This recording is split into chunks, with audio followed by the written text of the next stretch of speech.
வணக்கம். வாங்க லதா வீஸ்க்கு. இன்றைக்கி என்ன செய்ய போகிறோன்னா, பொன்னாங்கண்ணி கீரையை வச்சு ஒரு பருப்பு பொடி. இது ரொம்பவே சூப்பராக டேஸ்ட்டாக இருந்தது. வாங்க எப்படி செய்யுதுன்னு பார்க்கலாம். அதுக்கு ஒரு பெரிய கட்டு பொன்னாங்கண்ணி கீரை எடுத்திருக்கேன்.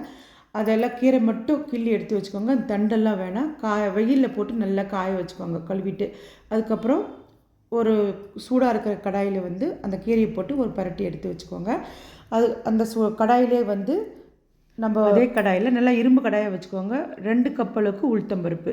2 கப்பு நம்ம உளுத்தம்பருப்பு மட்டும்தான் அதிகம். அதுக்கப்புறம் வரதெல்லாம் 1 கப்பு 1.5 கப்பு அந்த அளவுக்கு தான்.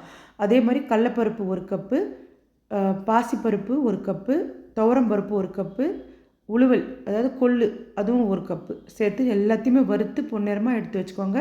இதில் வறுத்த வேறு கடலை சட்னிக்கெலாம் போடுவோம் இல்லையா, பொட்டுக்கடலை, அதையும் 1.5 கப்பு அது மட்டும் சேர்த்துக்கோங்க. அப்புறம் 3 டீஸ்பூன் அளவுக்கு கல் உப்பு. இந்த உப்பே சரியாக போயிடும் எல்லாத்துக்கும்.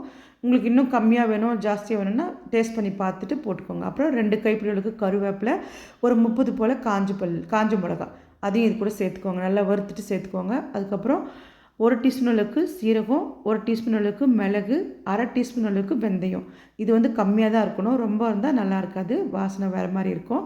அதனால டேஸ்ட்டும் மாறிடும். இப்போது 2 டீஸ்பூன் அளவுக்கு மல்லி விதை அதையும் சேர்த்து எல்லாத்தையும் நல்லா வறுத்து எடுத்து வச்சுக்கோங்க. நல்லா வாசனை வர மாதிரி வறுத்துக்கோங்க. இது கூடவே எல்லா கீரை எல்லாம் ஒன்றா வச்சுக்கோங்க. இப்போது 1 டீஸ்பூன் அளவுக்கு பெருங்காய பொடி அதையும் சேர்த்துட்டு நல்லா கலந்து விட்டுக்கோங்க. கலந்துட்டு இப்போது 20 பல் அளவுக்கு பூண்டு, உரிச்ச பூண்டை சேர்த்துக்கிறேன். அதே சூடான கடாயில் நல்லா வறுத்து எடுத்து வச்சுக்கோங்க. பூண்டு நல்லா இதில் இப்போ பருப்பு கூட சேர்த்து நம்ம அரைக்கும்போது அது எதுவும் தண்ணி விடாது, எதுவும் நல்லா ட்ரை ஆகிடும். பொடியாக பாருங்கள் இந்த மாதிரி வந்துடும். இதை ஒரு முறை ஜலிச்சு நான் உங்களுக்கு காமிக்கிறேன் பாருங்கள். அந்த கீரை எங்கே இருக்குதுன்னு தெரியாது.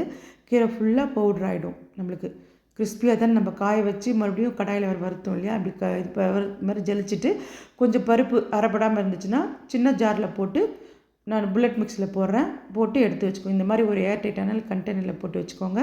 எப்போ தேவையோ அப்போது 2 ஸ்பூன் அளவுக்கு எண்ணெய் சேர்த்துட்டு ஒரு தற்கா பேனில் 2 டீஸ்பூன் அளவுக்கு நான் சேர்க்குறேன் பொடி. இந்த பொடியும் பருப்பு பொடியும் சேர்த்துட்டு பொன்னாங்கண்ணி பொடி கண்ணுக்கு அவ்வளோ நல்லது. இது நம்ம பசங்க கீரையாக கொடுத்தா சாப்பிட்றதில்ல. அதனால இந்த மாதிரி பொடியாக பண்ணி கொடுத்துட்டோன்னா கம்முன்னு சாப்பிட்டு போயிடுவாங்க. பெரியவங்க, சின்னவங்க, குழந்தைங்க எல்லாருமே சாப்பிட்லாம். இப்போ நான் அந்த பொடியை கலந்து வச்சோம் இல்லையா, அதை அந்த தோசை மேலே தடவிட்டு எடுத்து வச்சுக்கிறேன். இப்படியும் சாப்பிட்லாம், தனியாகவும் சாப்பிட்லாம். மறக்காமல் செஞ்சு பார்த்துட்டு கமெண்ட் பண்ணுங்கள். தேங்க்யூ.